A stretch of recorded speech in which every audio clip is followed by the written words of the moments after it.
আসসালামু আলাইকুম। কি অবস্থা সবার? কেমন আছেন? আশা করছি অনেক ভালো আছেন। আমিও আল্লাহর রহমতে অনেক ভালো আছি। তো আজকের এটা হচ্ছে আমার নিজের একটা রেসিপি, লাভের মিষ্টি লাভ। ঠিক আছে? এটা আম দেখতেও কিন্তু লাভ এবং বানাতেও কিন্তু লাভ। ঠিক আছে? যেটার নাম দিয়েছি হচ্ছে লাভের মিষ্টি লাভ। তাহলে চলুন বানিয়ে ফেলি। তো এখানে হচ্ছে ১ কাপ গুঁড়া দুধ নিয়েছি আর হচ্ছে ১ কাপ সুজি নিয়েছি। এটা হচ্ছে আপনার টোটালি ২ কাপ ইনগ্রিডিয়েন্টসের মাধ্যমে বানানো হবে। ১ কাপ সুজি আর ১ কাপ হচ্ছে গুঁড়া দুধ। তো এর মধ্যে দিয়ে দিচ্ছি হচ্ছে ২ চামচ বেকিং পাউডার। ভালো করে মিশিয়ে নিতেছি শুকনো ইনগ্রিডিয়েন্টসগুলা। এর মধ্যে দিয়ে দিব হচ্ছে ৩ টেবিল চামচ রান্নার সয়াবিন তেল। আপনারা চাইলে মেল্টেড বাটার অথবা ঘি ইউজ করতে পারেন। আর এখানে হচ্ছে ২টা ডিম নিয়ে নিচ্ছি, ফেটিয়ে দিচ্ছি। যেহেতু ২ কাপ দিয়ে করছি এর জন্য ২টা ডিম লাগবে। আর যদি ১ কাপ দিয়ে করতাম মানে আধা কাপ সুজি এবং আধা কাপ গুঁড়া দুধ ২টা মিলিয়ে ১ কাপ, তাহলে ১টা ডিম লাগতো। ২ কাপের জন্য ২টা ডিমই এনাফ। কমও লাগবে না, বেশিই লাগবে না। এটা হচ্ছে একটা মেজারমেন্ট। তো ভালো করে হাতে মিশিয়ে নিতেছি। তো এরকম একটা আঠালো খামির হবে। তো এর আঠালো খামি দেখে ভয় পাবার কিছুই নাই। এটা রেস্টে রেখে দিলে এটা সেট হয়ে যাবে। তো এখন আমি হাত থেকে ছাড়িয়ে রেস্টে রেখে দিব। আর হচ্ছে রেস্টে রাখার পর এখানে হচ্ছে একটা প্লেটে আমি একটু তেল মাখায় নিতেছি এবং হাতেও মাখায় নিতেছি। মিষ্টিগুলো মাখাবো হাত দিয়ে।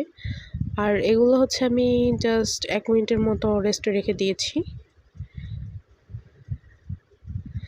তো এইভাবে আমি প্রেস করে করে নিতেছি যাতে কোনো ক্র্যাক বা ফাটল না থাকে।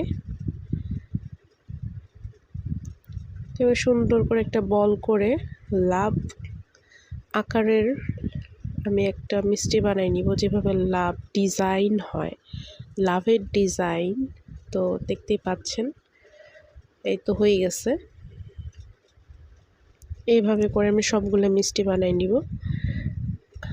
দেখতেই পারতেছেন এগুলোর সাইজটা কেমন, বাট যখন এটা আমি ভাজবো এবং শিরাতে দিব তখন আসলে এটা মানে ডাবলের ডাবল হয়ে যাবে।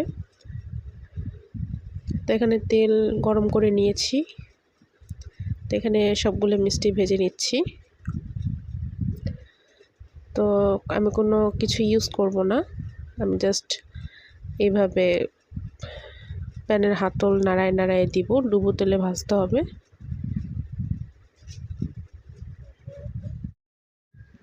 তো সবগুলো মিষ্টি আমার প্রায় ভাজা হচ্ছে। তো ১ রাউন্ড ভাজা প্রায় শেষ। এখন আমি এই তো আরেক রাউন্ড দিয়ে দিলাম। তো সেম প্রসেসে আমি ভেজে নিব। এতে করে উপর এবং নিচ দুইটাই ভাজা হয়ে যাবে। মিষ্টি ভাজা শেষ। এখন হচ্ছে আমি অন্য একটা হাঁড়িতে ২ কাপ চিনি এবং ৩ কাপ পানি দিয়েছি, সাথে একটা দারুচিনি ভেঙে দিয়েছি ফ্লেভারের জন্য। আপনারা চাইলে এলাচও ইউজ করতে পারেন। তো চিনি যখন গলে যাবে, পানিও ফুটে চলে আসছে, তো এই পর্যায়ে আমি মিষ্টিগুলো দিয়ে দিব।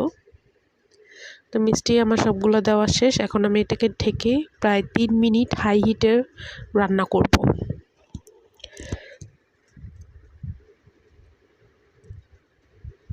তো এইভাবে ৩ মিনিট রান্না করার পর আমি একদম মৃদু হিটে, একদম লো হিটে এটাকে আমি রেখে দিব আধা ঘন্টার জন্য।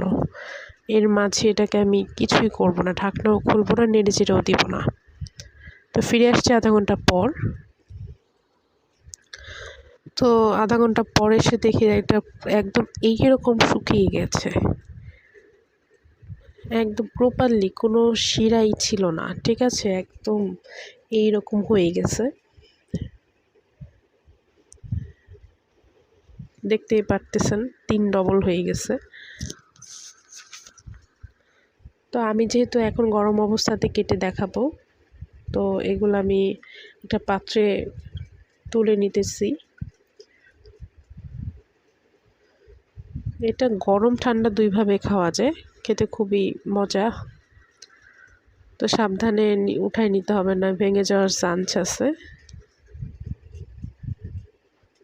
আর এই মিষ্টিটা হচ্ছে আপনার পিঠা টাইপ মিষ্টি, ঠিক আছে? মানে আপনি মনে হবে যে পিঠাও খাচ্ছেন এবং মিষ্টিও খাচ্ছেন, এই প্রকৃতির আর কি। তাই তো আমি এখন এটাকে হচ্ছে কাটবো এবং টেস্টও করব। দেখতেই পারতেছেন কত সহজে কিন্তু এটা কেটে গেছে।